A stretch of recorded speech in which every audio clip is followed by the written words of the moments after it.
Le secret des affaires. Macross l'imposteur, alias Macross l'élite, premier de cordée.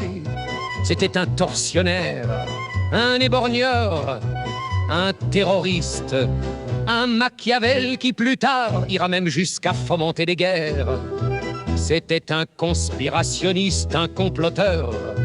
Il inventait des théories du complot nourrissant trolls et haine sur Internet. Créait de faux comptes sur les réseaux sociaux, balançait fake news sur fake news partout, sur toutes les chaînes de télévision privées. Comme Public CNews, entre autres, sur les radios, dans les journaux, sur les réseaux, via troll à la chaîne au 3-8, bossant de jour comme de nuit. Il fut un Zorro à l'envers, l'exemplarité au service des oligarques. Il eut pour mission de nettoyer les trônes de ses prédécesseurs. Autant dire, ce n'était pas une mince affaire. Il eut fort à faire, ça sentait bon la rose.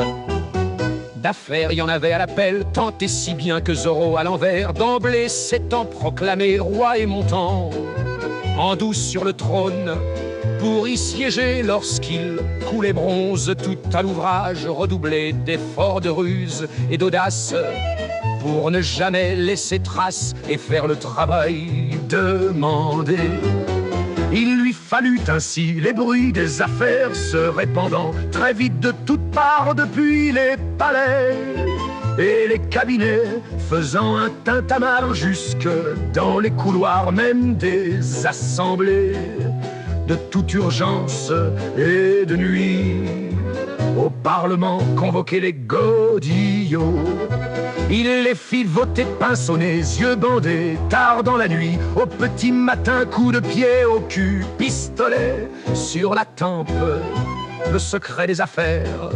Les autres pluripatéticiens présents, gazés et anesthésiés par l'odeur nauséabonde des affaires, étaient priés d'aller illico presto, se coucher, prendre pause et verre à la buvette de l'Assemblée et rejoindre Morphée en ses bras, sous peine d'être éborgné, estropié et d'enfer.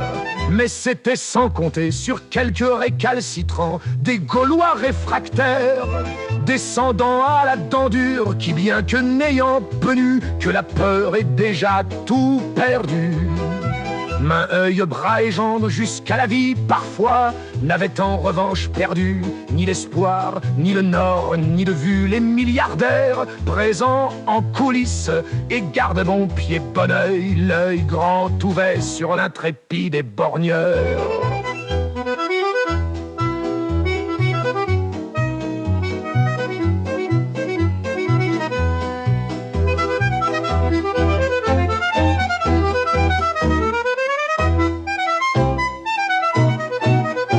Un beau jour alors, à l'ouvrage Zorro à l'envers, vouloir faire place nette, effacer toute trace, remettre ni vu ni connu, compteur à zéro. Y allant la brute corps et âme et de bon cœur coulant bronze, voulant tout retourner, tout maquiller, fut pris main dans le sac, mettant tout à l'envers et tout à sac. C'est ainsi que tout le monde alors découvrit avec effroi, stupéfié, l'ignominie et l'imposture. Après que quelques lanceurs d'anneurs, avec le maire d'intermetteurs, annonçant les menaçant les bronzes lors de journées portes ouvertes, eux se prend ouverts les yeux tous, découvrant ainsi épouvantés derrière les portes bladées des cabinets, les épaisseurs assemblables de merde qui recouvraient les trônes. Il est beau.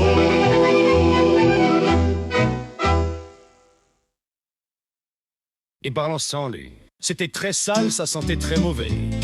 Et bien sûr, c'était toujours la merde des autres, celle de ceux qui l'avaient précédé. Ce n'était pas sa faute, ce ne pouvait pas être la sienne, le pauvre. Il arrivait à peine, mais les analyses d'un carottage des différentes couches superposées parlaient d'elles-mêmes et en disaient très long sur sa présence auparavant et sa participation dans l'immondice.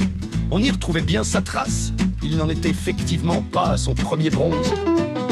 Un vent violent de rébellion proche de l'ouragan soufflait. Ayant eu de ces révoltes vents, le nain tenta l'échapper belle, mais n'y parvint pas.